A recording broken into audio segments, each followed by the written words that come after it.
Voy a empezar ahora con el tema 5, creo que se llamaba así, ¿vale? Que es sobre las puntuaciones Z, que aquí hoy sé del año pasado que la gente se liaba mucho. Lo primero que hay que saber es que las puntuaciones directas son las puntuaciones de un sujeto, su media, su puntuación, su desviación, todos los datos que podamos obtener. Cuando hablamos de puntuación diferenciales, indica cuántos puntos supera el sujeto a la puntuación media. Por ejemplo, si alguien, la media de inteligencia es 100 y alguien tiene un CI de 130, pues diría que la diferencia es de 30 puntos o lo pasaríamos a desviación tipo. Y después está la puntuación típica, que es pasar todos los datos a Z. ¿Cómo se pasaban los datos a Z? Pues hay que buscar la puntuación que queramos, por ejemplo la del sujeto de 130 puntos de inteligencia, menos la media, que sería 100, y dividido por la desviación de esa muestra, ¿vale? O de esa población, da igual con lo que estemos trabajando. Y en este caso, por ejemplo, he puesto aquí un 1,5 y nos daría. Yo en este ejemplo he puesto 10 menos 7, 10 es la puntuación del sujeto, 7 es la media, y la desviación es 1,5 y nos dice que la puntuación Z es un 2. Las Z siempre van a significar a cuántas desviaciones tipo se encuentra de la media, ¿vale? Entonces, este ejemplo es 2, está a 2 desviaciones tipo de la media, que es 7. Esto es lo que significa las puntuaciones Z. Y lo bueno de las puntuaciones Z es que se pueden comparar. Puedes comparar poblaciones distintas que tengan una media de inteligencia distinta, pero como lo traducimos a Z, se puede trabajar con ello. En SPS lo que vamos a hacer es calcular una nueva variable, ¿vale? Donde vamos a meter en la nueva variable el nombre de Z y vamos a escribir la expresión numérica, que sería, en nuestro caso, la puntuación se llama variable, la variable le puse el nombre de variable, le restamos la media que calculamos y la desviación. Para hacer la Z, lo primero que hay que sacar son todos los descriptivos y ya de ahí copiamos y pegamos. Bueno, cuando tenemos un histograma, que ahora veréis el ejemplo,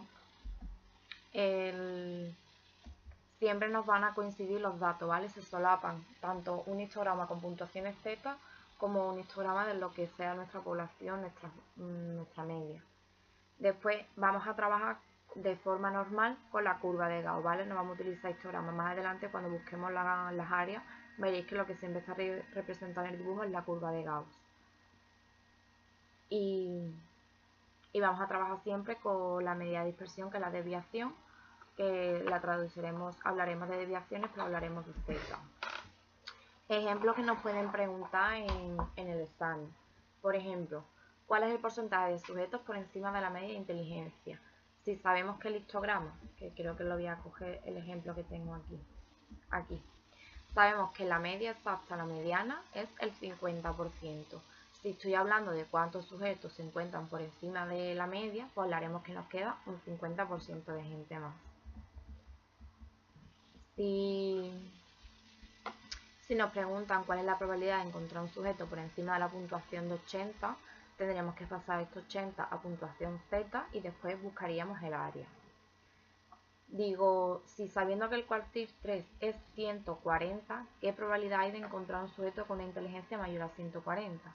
Si recordamos que el cuartil 3 es el 75%, la probabilidad que existe es 0,25 o en porcentaje el 25%.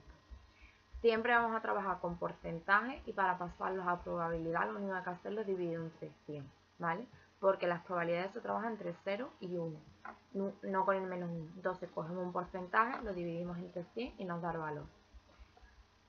Por ejemplo, en este ejemplo, para pasar los datos a Z, tenemos una media de 130 y una desviación de 15. Si una persona tiene un valor de inteligencia de 80 puntos, ya sabemos de por sí que 80 es menor que 130, ya sabemos que nos tiene que dar negativo y que está por debajo de la media. ¿Cuántos tramos de desviaciones tipo tiene respecto a la media?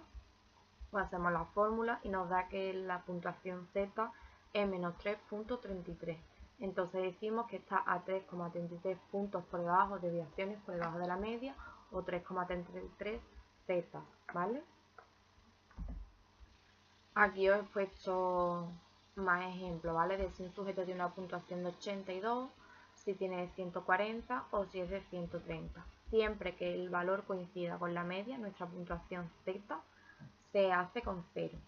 ¿Por qué trabajamos con Z? Porque hay unas tablas ya hechas y entonces no tenemos nosotros que pasar siempre Siempre tenemos que pasar las puntuaciones de lo que sea, inteligencia, memoria, lo que sea, a Z. Pero hay unas tablas de Z donde buscamos directamente el área, no tenemos que calcularla. Si hacemos dos histogramas, uno de, por ejemplo, de aquí de la variable que hice del tema anterior, vemos aquí los valores de la variable que es hasta 7, cuál es la distribución, la campana Gauss y la frecuencia. Pero si las paso a Z, si nos fijamos, es exactamente igual, no cambia ni las barritas ni la línea. Lo único que cambia son los datos, la media y la desviación, pero la muestra es la misma, ¿vale? Por eso se trabaja con puntuaciones Z, porque da la casualidad que es exactamente lo mismo. Bueno, ¿qué significa todo esto? Si cogemos la campana de Gauss, la dividimos por la mitad, que sería la media, y la mediana, el 50%, esta línea siempre va a valer 0. A partir de ella, hacia la derecha o al más infinito, son zetas positivas y en el lado contrario son negativas, ¿vale? Esto lo tenemos que tener muy claro para hacer los ejercicios. Por ejemplo, si una persona nos dice que su puntuación Z es 1, sabemos que está por aquí, aparte sabríamos que está una desviación tipo. ¿Qué es lo que haríamos? Pues haríamos la ecuación como antes, lo que pasa que ahora nuestra X es la puntuación y sabemos la Z. Y al despejarnos nos da 145. Aparte tiene lógica, si una desviación son 15 puntos, pues sabemos que 130 más 15. Estas son las tablas, ¿vale? Aquí te dice la Z y siempre vamos a trabajar nosotros en el tema del examen en un intervalo de confianza del 95%, así que trabajamos al 0.05, si no me equivoco, con esta tabla. Por ejemplo, una Z de 0 significa esto. Y una Z de un punto, su área es 0,3531. Buscamos la Z y buscamos el área. Y si nos dicen el área o la probabilidad y tenemos que pasar la Z, pues buscamos, por ejemplo, nos dice el 30%, ¿vale? El 30%, el área o la probabilidad es 0,30 y tenemos o 0,27 o 0,30. Por la más cercana al valor de 0,30 es este, nos iríamos hacia la izquierda y vemos que es una Z de 0,8, ¿vale? El ejercicio se hace de Z a áreas o de áreas a Z.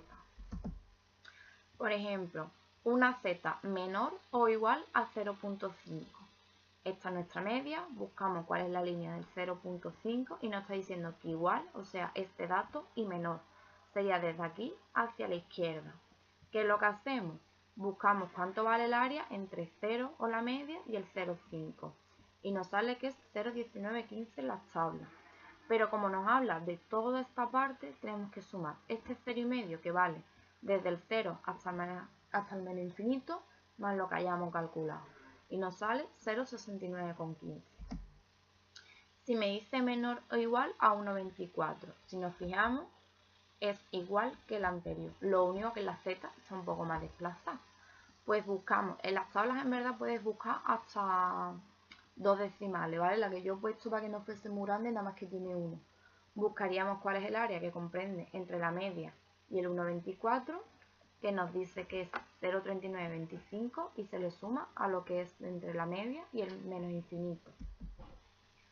Si nos habla de Z mayor a 2,5, yo os aconsejo que siempre hagáis vuestra campana de Gauss y os marquéis las cosas. Esta vez nos habla desde este punto solo hacia la derecha. Pues ¿cómo se hace? Se mira cuánto hay desde aquí, desde el 0 hasta el 2,5, que nos sale que es 49,38, pero como necesitamos este área y sabemos que todo esto hasta el más infinito es 0,5, le restamos lo que hay en esta parte de aquí. Y el resultado es esta parte del área, que es 0,0062. Si nos habla de qué área hay entre dos puntuaciones Z, pues hay que buscar lo que hay entre el 0 y esa puntuación y el otro 0 y la otra puntuación. Se miran ambas áreas y se suman y nos dicen cuánto hay entre esas dos puntuaciones Z. Si lo hacemos al revés, pues tenemos que pensar que nos está preguntando que cuál es el valor de Z que deja por debajo de sí al 60%. Si sabemos que esto es el 50%, estamos trabajando con un 10% y si lo pasamos a probabilidad es 0,1. Buscamos en las tablas cuál es el área más cercana a 0,1 y nos da estas dos puntuaciones. Y escoger la que más queráis. Yo suelo coger esta porque La diferencia que hay hasta el 0,1 es menor que esta. Buscamos el área, luego la z y ya sabemos cuál es la puntuación que hay hasta por debajo, ¿vale? Y así siempre. ¿Qué hay que saberse de memoria? Los dos intervalos de confianza estos, el 95 y el 99, que corresponde con esta z, y después que siempre que una z es igual a una desviación tipo. Y una y media z es una y media desviación tipo, y que la media siempre es 0. Un ejercicio. Dice, ¿entre qué puntuaciones de inteligencia se encontrará el 40% central de la distribución? Utilizaríamos este ejemplo y sería el 40% sería de aquí y sabemos que dejamos a un lado un 20% y a otro lado otro 20%. Entonces, tenemos los datos de la media y la desviación. Sabemos que hay un 20% de área, ¿vale? Tanto a la izquierda a la derecha y su valor es 0,2. Buscamos el área más cercana a 0,2 en las tablas y nos da la puntuación de 0,52, 0,53. Y hemos escogido la 0,53. Hacemos la fórmula de z, ¿vale? Despejamos y vamos colocando los datos y nos sale que la puntuación por una persona que esté a la derecha, un 20% más, es 117. Como los límites son del 20%, para calcular cuál es la diferencia entre la media y el máximo que hemos calculado, sabemos que es 7,95. Así que para calcular el límite inferior hacemos lo mismo. O en esta parte, en vez de poner 0,53, pondríamos menos 0,53 y te daría el dato que es 102,05. Así pues, el 40% central está delimitado por los valores en CI, coeficiente de inteligencia, entre el 102,05 y el 117,95. Estos son todos los ejercicios y las formas que os pueden preguntar las puntuaciones Z o las puntuaciones de un sujeto, ¿vale? Esto, la mejor manera de que se le quede a alguien es hacerlo muchísimas veces.